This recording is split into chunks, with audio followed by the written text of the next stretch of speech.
Hello and welcome to the Tuesday Tell All. My name is Bobby Fazio. This is the Driver Interviews with Bobby Fazio channel. As you can see, I'm not in my usual setting there. Woo. And I'm still trying to get home. Still trying to get home from Belle Rose, believe it or not. So finally gonna get out of here tonight. I am in Florida right now, and it's been a rough couple days. So anyways, that's why we're doing 8 o'clock. I got to be out here at 8:30. You might hear an alarm go off at 8:30, so I'm going to try and make this one a quick one. And it's already 8:02. But thanks for tuning in, guys. I appreciate it. We'll cover as much as we can in the half hour. Daniel K. Davis, hello. It's time. Yes, it is 8 o'clock. I hope you guys all got the memo today. I tried to put it out everywhere.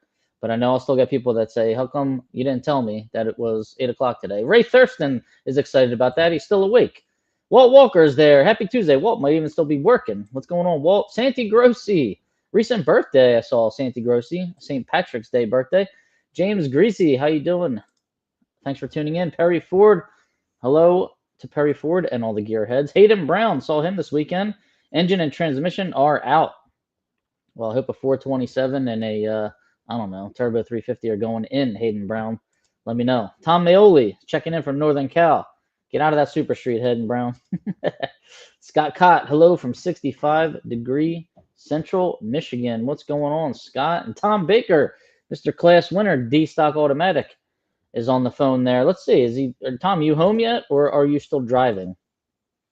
Let us know. DriverInterviews.com, guys, is the channel. Well, it takes you to the YouTube channel, I should say, but there's a lot of other things you can do at DriverInterviews.com, like purchase a shirt, watch videos, sponsorship opportunities, donations, you name it. Find me on YouTube, Instagram, and Facebook. You just use @ Driver Interviews, all one word. That'll find me on all of them. Follow, subscribe, share, do all of that good stuff. We appreciate it. It helps the channel grow. Channel's been growing significantly on Facebook lately. We went from about 7,000 to 11,000 in like a short amount of time. OriginalLupeTortilla.com. I got my Lupe Tortilla hat right here, but the room I'm in, it was shading my face too much, so I couldn't wear the hat. But I saw Stan and Sheila and Jared Grenier this weekend, and Chase and Mariah, and the whole team. So it was nice to see them. Can't do the show without them since 1983. Houston, Beaumont, College Station, and Katy. Thank you, Original Lupe Tortilla. DragInsights.com. Research your opponents. Research yourself if you want. Find out where your strengths and weaknesses are. But research your opponents, guys. Go in with a plan. Get a premium membership, $79 a year. Free membership allows you to look at your own stats, though. So you can still do that, too, for free on DragInsights.com. Premium members are eligible for contingency. Insure your race cars and or collector cars, trailers, and what else? Anything else you want to insure. Don Kennedy can get you set up. Don Kennedy Races Superstock. He handles the claims for you.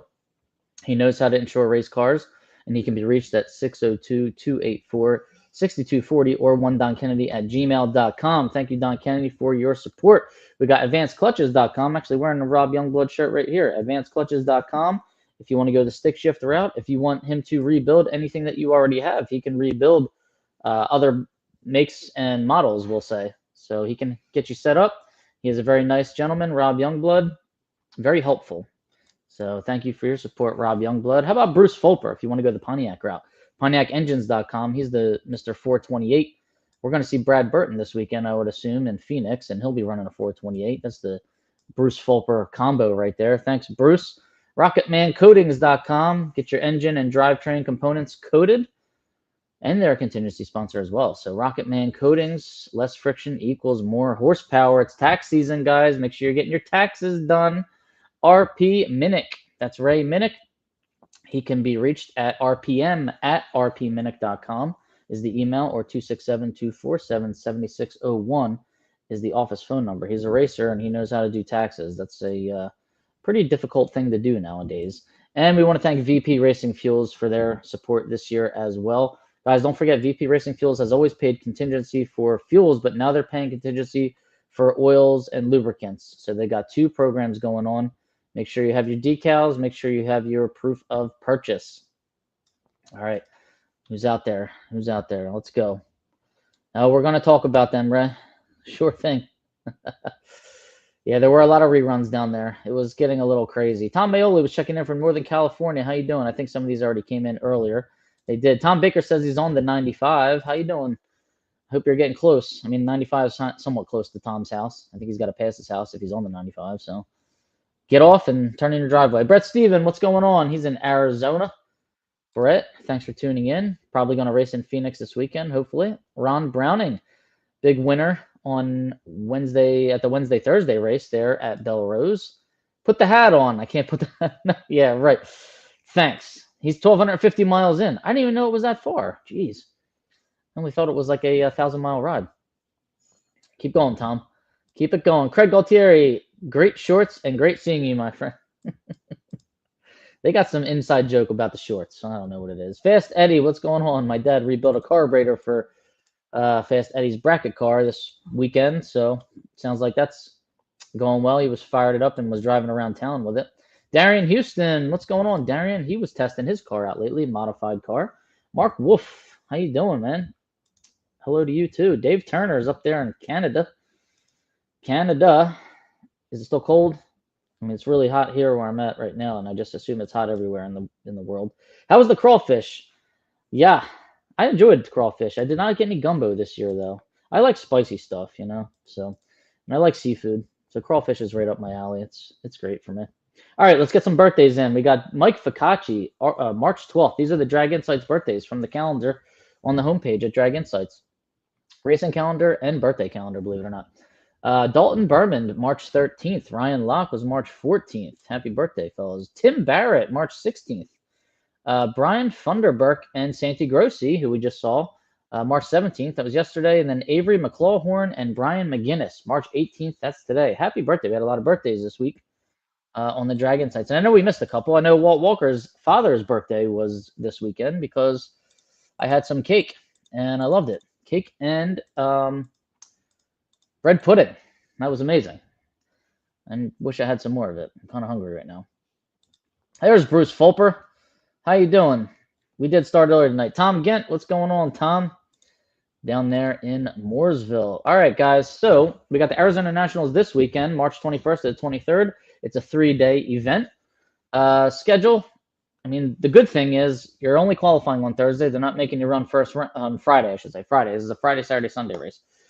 Start at 8:30 on Friday and Saturday. However, Friday you get 2 qualifying sessions, stock and super stock, and then the pros run the rest of the night and they qualify.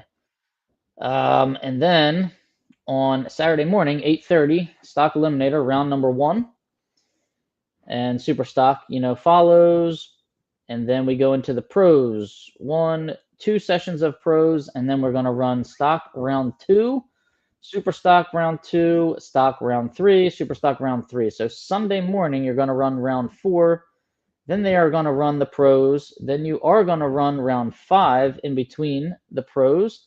Then you're going to run the finals in between the pros. So you will get, at least, we're back to the old ways of getting a semifinal and final round in front of the spectators, which I was talking to Brian Loans about this weekend in the tower, and how we need to get more stage time for stock and super stock because it's the greatest car show on earth. And running at 8 a.m. and 8 p.m. is just not conducive to what we're trying to do here. That's all. Chuck Weisberg, how you doing? Tell us how we can support you financially. Well, thank you, Chuck. I appreciate that. Feel free to send me an email. Liam for Rocket Man says hi from sunny Phoenix. All right, Corbin, Dallas. Vic Gomino, how you doing, Vic? Thanks for tuning in. Hope to see Vic soon. I want to shout out to the D4 team with all the tough conditions. The whole NHRE crew did an outstanding job. As drag racers, we complain all the time because it's easy, but we have to give praise when they do an excellent job. And they had to battle rain, storms, a lightning storm like I've never seen in my life. I never saw streaks of lightning that long, and it looked like they were literally, I don't know, half a mile away, if that. But yeah, they did have to go through a lot. And the wind was just out of control. It's been windy like everywhere. And that's why my flights keep getting delayed and canceled. So it's hopefully a still night tonight. And that's that. I think the wind was causing a lot of the problems at the track there at Belle Rose. So let's go to Belle Rose. First race there, Division 4 opener. Number 1 qualifier was Raymond Wells in an I-Stick 1980 Camaro. He qualified with 11.16.4 on a 12.20 index. He was 103.6 under the index. Congratulations, Raymond Wells, seeing a stick qualified number 1. Final round was Ron Browning in the 78 Valari versus Jimmy Hidalgo Sr. in the 2004 GTO. Ron Browning's L stock automatic. Jimmy Hidalgo was F stock automatic. Jimmy was a little late on the tree. It was 088, and he broke out 1107 on 1109 dial-in. Ron was pretty solid on the tree. He was 020 and ran dead on 1186 with a 9 right on his dial. So he left no room for Jimmy Hidalgo Sr. down there. This is Ron Browning's first win. Congratulations, Ron. And he got through some tough competition there on his way to the final round. He got through Papora. He got through Ellis Booth, Bob Vogel, Riley Trumbull. That is a tough one right there. Anthony Bongiovanni, that's another tough one. And then Jimmy Hidalgo Sr. is a very tough one. So great job there, Ron Browning.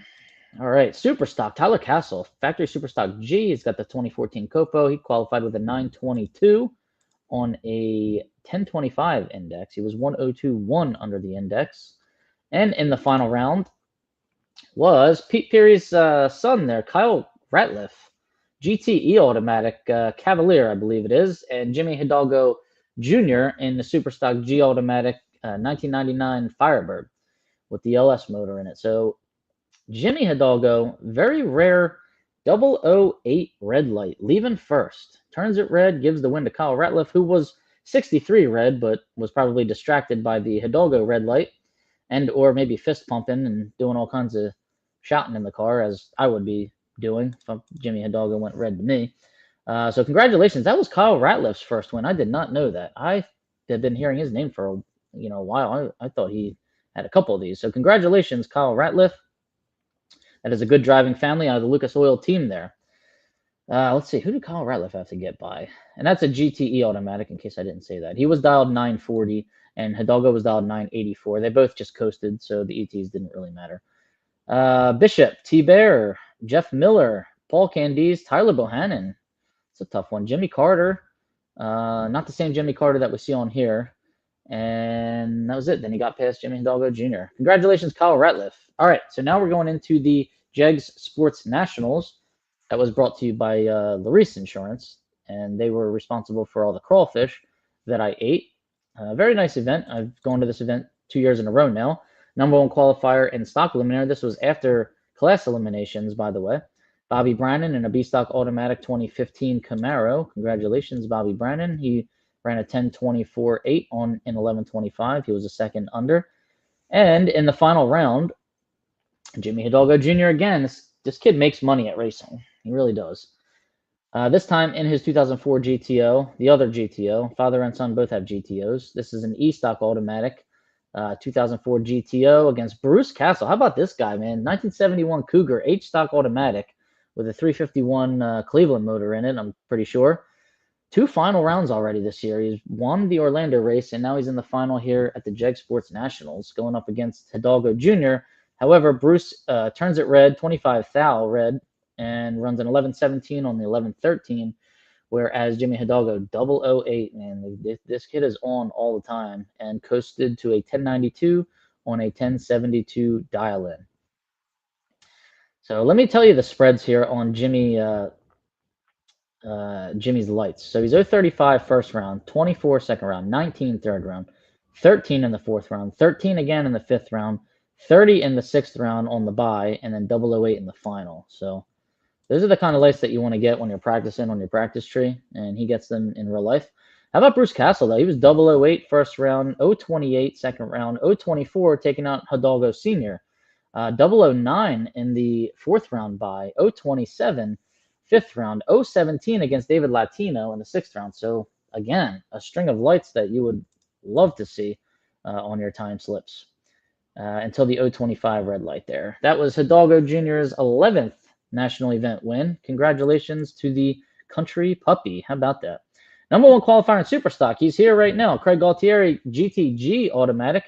He was 103 under in his Cavalier.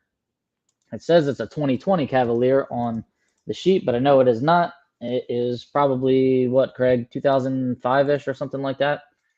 Let us know.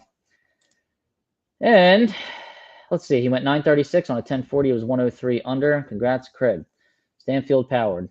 Final round of Superstock. How about Tyler Bohannon, who put on a display of driving, that we would all be envious of. And he squared off against Brittany Blackman, who was driving very well in her own right in her 2005 Cobalt. So she's GTH automatic. Bohannon is FGTC. He's got a one of these newer Copo engines in a 1989 Camaro. He dialed 897 in the final round. Brittany was dialed 953. Brittany was flirting with the red light a couple times throughout the rounds, and it got her on this one. She was 007 red. She dialed 953. She rounded out to a 952.6, so she was pretty close there on the dial at 138 miles an hour. Tyler Bohannon was 083 on the tree, but I'm sure he saw the red light and distracted him and, again, was maybe fist bumping and getting all excited in there. 083 and 9037 on an 897 dial-in, but he was 038, 003, 001, 035, and 020 leading up to that final round. That is his 5th national event win. Congratulations, Tyler Bohannon. And congratulations, Brittany Blackman, for your good weekend as well. All right, let's go over the points here real quick. How about this? Number 1 in stock nationally right now is Bruce Castle overall. So congrats, Bruce Castle. He got the number 1 spot with a 1971 Cougar right now, a couple races into the season. Tyler Bohannon is number 1 in super stock. That is the national points right there, guys, overall. And now we'll go by division. First place, Division 1, stock eliminators, Anthony Bongiovanni. It is also Anthony Bongiovanni in super stock. Division 2, Steve Foley in stock. I'm sorry, he's tied with Orion Riley in stock. And Ronnie Dutton in super stock. Division 3 is Josh Decker in stock. Tyler Kahili in super stock. Division 4 is Ron Browning in stock. Craig Galtieri in super stock. Division 5 is Jamie Peach in stock and Doug Engels in super stock. Division 6 is Jody Lang and Jody Lang, stock and super stock. And Division 7, Kyle Rizzoli is tied with Darren Grossi in stock and Ryan McClanahan in super stock. All right, there we go. Those are the points. A couple announcements real quick. Mid-Atlantic Stock Superstock Association is having their first series of races May 17th and 18th at Cecil County Dragway. It is a double event. So that is Mid-Atlantic Stock Superstock Association. That's Rob Keister's association. So if you are running Maple Grove's Division 1 opener the week after, you can get some practice in at Cecil County the week prior and win yourself some money in the process. So May 17, 18, put it on your calendar, Cecil County Dragway, one of the best tracks in Division 1 and probably the fastest track in the whole country. Bar none. Thursday, May 22nd, we have a big money race at Maple Grove. That's on Test and Tune Day of the Divisional. It's $525 to enter. $125 at the gate, $400 to Marty Reinhardt, and the $400 will go towards the payout. 100% paid out. You get one time run, and then you go to a chip draw at Marty Reinhardt's trailer, Reinhardt's Performance. And 100%, as I said, will be paid out. And I gave you the breakdown of the payout last week, so go ahead and listen to last week's episode if you want to hear that again. Guys, have you seen the Gainesville Stock Eliminator video that I put up and the Super Stock video that I put up? They're doing really well. Make sure you check them out. They're both about a half hour long. They both have some in-car video. And then I usually take an in-car video or two and make a reel out of them, and they do really well. So if you haven't seen it yet, check out Bob Bender versus Joey Ship in-car camera video out of Joey Ship's car. Looking over at Bob Bender during the chase, it's got well over 300,000 views already. These reels are killing. These reels that are chases, man, people love them. So I'm excited about them. They've really been bringing some more awareness to the stock and super stock classes. Late to the party, he was on Ray Thurston's time. Mitchell Gunner, good afternoon. Sorry I missed you in Gainesville. I did. I didn't see you or Rob Simpson. Sorry about that, Mitch. Billy Ryder, how you doing, buddy? Sunfire for Kyle Ratliff. That's a Sunfire. It's not a Cavalier or Cobalt or anything like that. Jelly Bean, nonetheless. Not sure what combo is in it, though. Craig Gaultier's got a 2002 Cavalier with a 350, I believe, in it. What else? Steve DeLucia, what's going on? How you doing, Steve? Ray Minnick. Yep, we were early tonight. I got to go to the airport. John Rodriguez, how you doing, man? Thanks for tuning in. Everybody say a prayer that this flight actually takes off and gets me home because I have a full day of work tomorrow after all of this travel tonight, and I'm not looking forward to it. All right, Doug Core, great to see you at Belle Rose. Come back more often. I will try, man. Thanks for welcoming me there. I had a great time. Brian Zenzen. There'll be an exciting announcement tomorrow from the Midwest class racers. Uh-oh. And I have a feeling as to what it might be. Am I ready to test? I am ready to test. I'm ready to get a chassis cert, too. Hey, there's J-Rod. What's going on, J-Rod? All right. So I have 8 minutes left, and we're going to spend the next 8 minutes talking about the unfortunate timing system, I guess, at Belle Rose. So it seemed like the left lane, and I saw it with my own eyes a couple times when I was filming from the stands. I saw red lights come on for cars right before they left the starting line. And, I'm filming, and I think nothing of it. By the way, I got some videos that'll be coming out, stock and super stock, from Belle Rose. Haven't started editing yet. So I just thought it was weird. I'm like, wow, that red light came on.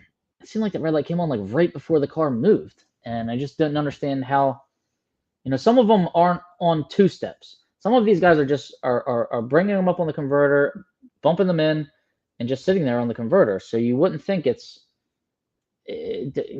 not moving, it's not backing out. It's not like, it just seemed weird. And the red lights seemed like they were always in the 200s. And then the increments going down track were all about 2/10 off. So there were many a rerun, we'll say, and there were more racers that were pleading for reruns that maybe should have gotten them and didn't get them. So it was kind of interesting to say the least, right? So don't be talking about jelly beans. Actually, Jared Grenier was on here because he just said hello about a minute ago, and he's got a stick car in super stock, and I believe it happened to him as well in the left lane where he was staged up, and the lights started coming down. He's getting ready to mat the throttle as the lights come down, and the red light came on. So I just saw it. Who else was rerun? I think Wes Neely had to rerun in class. He had to rerun again in the Eliminator, I believe. There was an L stock automatic, maybe, what was it, a Chevelle or something, a red one, that I saw from the stands turn red before the guy left the starting line, like right before he left the starting line. So there was a bunch of weirdness, and I'm wondering if in that left lane, if the wind, and there was so much wind. I had my camera in Ann Candy's station wagon to get the chase, and she was rolling up the stage, and the third amber on her side on the Christmas tree fell down, was pointing down at the ground, and she had to tell the starter that it was down, and they didn't understand what she was saying. And I have all this from inside the car, and she was saying the light is facing down. So then they had to shut them off, and I think they got out like a roll of tape, and they just taped it to the middle bulb. Quite the fix, right? But anyways, the wind was so bad. The divider, the tree divider, was going back and forth up there, and I'm wondering if it was messing with, maybe the beams up there in the left lane, particularly if the beams were maybe moving and causing the red light to come on. Now, in the final round, I was filming the final round between Bruce Castle and Jimmy Hidalgo Jr., and we had another problem with trash blowing onto the track. There were spectators. They draw spectators at this event, and I'm sure they would have drawn a lot on Saturday if the rain wasn't so bad. But I had to stop a paper cup from rolling in front of the beam while Bruce Castle was rolling up the stage. I felt bad doing it, but I didn't want it to. I didn't want it to roll in front of the beam, so I had to run up there and get it. And it could probably throw a driver's concentration off. But that's the kind of stuff that was happening. There was reruns due to trash blowing in front of the beams also. It was just a tough weekend for the crew, and they did the best that they could. And they reran as many races as they could. And I know Wesley Roberson was there. There was a tech official in training that Wesley was working with, which is good to see. We've got new blood coming into tech. So it was silver linings there, all the positives that we can look at about that. Parker DeVore had to rerun Buchanan, right? Vern Buchanan in the Mustang. I saw that, and Vern won. Parker's 200 red light came on, so Vern obviously won the first one, and then Vern won the second one as well. He was actually dead on in that really, really windy, tailwindy Sunday. It wasn't too windy on Thursday, and reds are still happening. All right, so it was still happening on Thursday. I didn't get there till Friday, so I started noticing it on Friday during class. I was waiting for J-Rod's rerun. They didn't give him one. I'm not sure if J-Rod even asked for one. I think he just kind of threw his hands up in the air and just said whatever. And because I believe he was still in comp eliminator, and I guess he just wanted to focus on comp after that instead of trying to rerun the super stalker, because I don't think he had enough time maybe to get both cars ready. But if he's on here, he could tell us. Let's see what else. There were more. I know there were more. There was a weird incident where Wes Neely's first rerun wasn't due to the tree malfunction. It was due to his opponent couldn't get the car started. So it was class eliminations. It was probably chilled and cold, and I think the guy came out of the burnout, Laporte, and Wes was pre-staged, and the guy's car stalled and couldn't get it started. And then the starter was like, "Come on," giving him a little bit of time, and then finally said, "Wes, go ahead. You got a single." So Wes is starting to bump in. Well, Laporte got his car started, and boom, double bulbed, and just as Wes got in, so all 4 bulbs were lit, and the tree came down, and Laporte left, and Wes had the wherewithal to just stay still. He didn't go. He stayed still and put his window down and told the starter, "Yeah, you told me this was a bye. Like, what just happened here?" So they had to rerun. So that was an interesting one too. John Rodriguez, we ran our very first divisional with our new S10 at Belle Rose. Yes, awesome. And it was a crazy dialing situation there. Congrats, John. Glad to see you out with a new car. Headwind on Friday and Saturday morning, and then tailwind and cold temperatures on Sunday morning. 0.2 swing. If your weather station said 10 flat on Friday, it was saying 980 or 978 on Sunday. Yeah, for real. And a lot of people didn't believe them, and they got bit. They were breaking out. So it was a really a dialer's game there, chess game on Sunday. All right, guys, I got to go. Thanks for tuning in. I appreciate it. Thanks to all the sponsors that make this show possible. And be on the lookout for the videos from Belle Rose this weekend. In the meantime, go watch the Gator Nationals videos if you haven't watched them, and share them with 1 million of your closest friends. There's my time. All right, guys, have a good night. Good luck in Phoenix. Everybody head in there. Temperatures look great. Mid to high 80s all 3 days and dry. So have a good time.